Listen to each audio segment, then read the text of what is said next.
So hello everyone, this is how we install the Windows 8.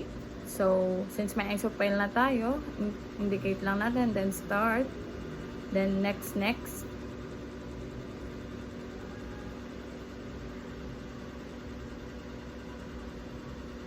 So we can download the ISO file through internet.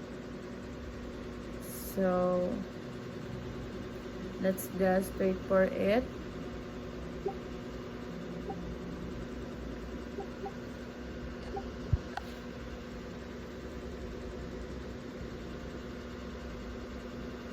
So that one is nag-search pa ako ng product key. Medyo talagang nalito-lito dahil naghanap ako sa internet.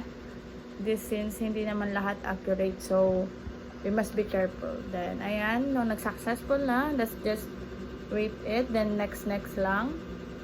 Then pag yan, lumabas na yan, wait lang natin siya para mag-install din yung mga features, updates. So, parang same process lang din siya sa mga Windows 11. So, ayan, mag-open na siya.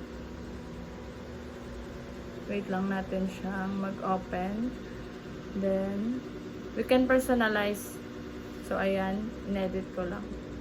So, we already have Windows 8.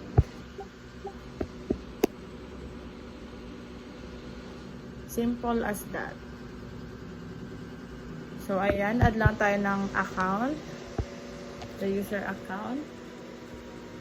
So, as you can see, ayan na, nag-open na ang ating Windows 8. So, in-explore ko lang yan. So, that's all for installing this Windows 8 and using the VirtualBox. So, madali lang naman. That's all. Thank you for watching.